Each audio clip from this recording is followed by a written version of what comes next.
Good morning आशीष। देखिए आशीष, पहली चीज़ होती है लिक्विडिटी का पैटर्न, है ना। किसी भी एनालिसिस में अगर आप देखें सबसे महत्वपूर्ण जो अंश होता है कि लिक्विडिटी का पैटर्न कैसा रहा, और उसमें भी लिक्विडिटी में भी on the stock futures side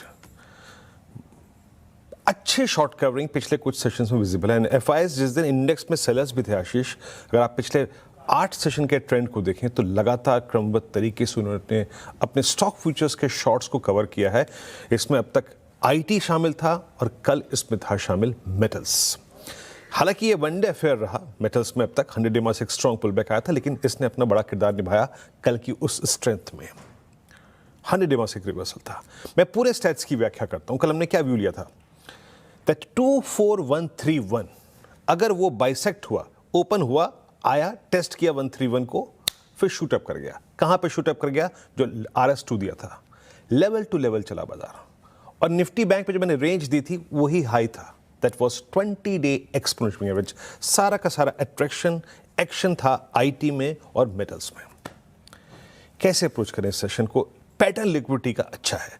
cash में एफआईएस की buying, second consecutive session, that's good. DIIs का बाय, और अगर आप इन दोनों डेट्स को देखें तो कल बाजार में लगभग 4000 करोड़ रुपए का नेट कैश था, और उसने स्पॉन्सर किया इस तेजी को।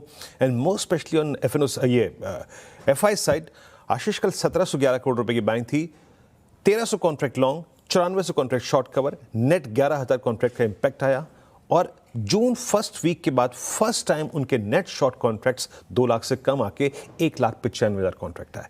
और एक और चीज जिसका मैंने जिक्र उल्लेख शुरू में किया, स्टॉक फ्यूचर्स में आशीष बहुत लंबे समय से, लगभग 7-8 सेशन हो गए, एफआईएस की बड़ी शॉर्ट कवरिंग जारी है। कल 3263 करोड़ रुपए की बाइंग करी, 67,000 कॉन्ट्रैक्ट शॉर्ट कवर किए। 67,000।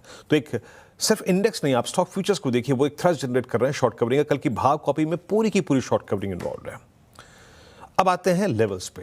याद रखिएगा कल एफआईएस ने करीब 90,000 पुट बेची, दैट्स गुड। कॉल शॉर्ट उतनी नहीं है, ये भी हमारे फेवर में था। बट यस, इसमें कोई राय नहीं है कि ड्यूरिंग द डे क्रूड अपना किरदार निभाएगा, तो उसको अपने जहन में रखिएगा। Against all setup crude will play a critical role. Strong put writing कल 24,200 पे हुई है। 78 लाख की आपके स्क्रीन पे विजिबल है। सत्य को, प्रत्यक्ष को प्रमाण की जरूरत नहीं होती है। और सारे के सारे कॉल आइटर्स जो हैं अब वो 24,500 पे अलाइंड है।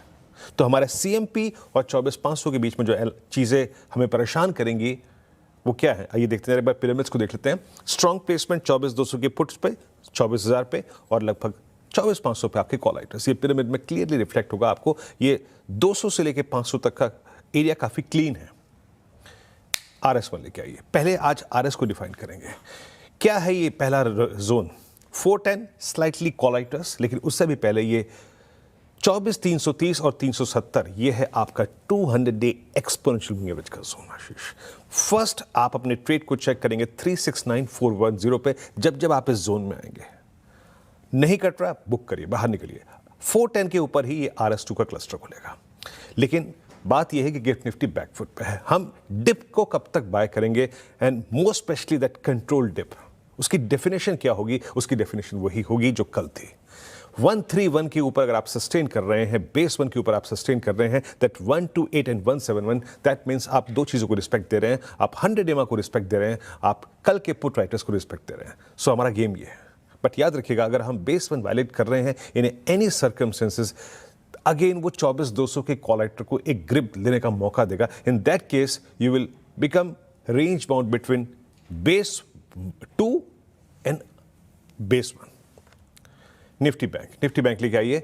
Still struggling, but with in that struggling phase इसने कल HDFC बैंक ने क्योंकि एक रिवर्सल दिया तो इसने अपना किरदार ठीक ठाक रखा। बट हाई वॉज 20 डेमा और लो वॉज अप्रॉक्सीमेटली 56,800 का जोन। वही जो मैं कल कह रहा था ना कि 57,000 पे कॉल पुट कंसंट्रेशन ऑलमोस्ट अगर आप देखें सिमिलर है। इंडेक्स बहुत डेविएट नहीं करेगा इन सर्कमस्टेंसेस में। तो हमारा अगर आप देखें लॉजिक यही है कि हम इसको अवॉइड करें या तो, और अगर हमें एक इंट्राडे ट्रेड ग्रिप भी करना है तो हम तब तक करेंगे अपने एफर्ट्स, हल्के से एफर्ट्स, जब तक हमारे पास बेस 1 काम है। बेस 1 इसलिए कायम है क्योंकि अभी पुट राइटर्स हैं, वो ये सजेस्ट नहीं कर रहे हैं कि निफ्टी बैंक कोलैप्स करेगा, और ये बेस 1 तब तक आप एफर्ट कर सकते हैं। बट याद रखिएगा, in any given chances nifty is far better choice than nifty bank. But base 1 तक एफर्ट कीजिए और उसको किसी भी सर्कमस्टेंसेस में RS1 पे लाके छोड़ दीजिए, that 20 day exponential average. As of now risk nifty bank में तब आएगा जब वो बेस वन वायलेट कर देगा। आशीष।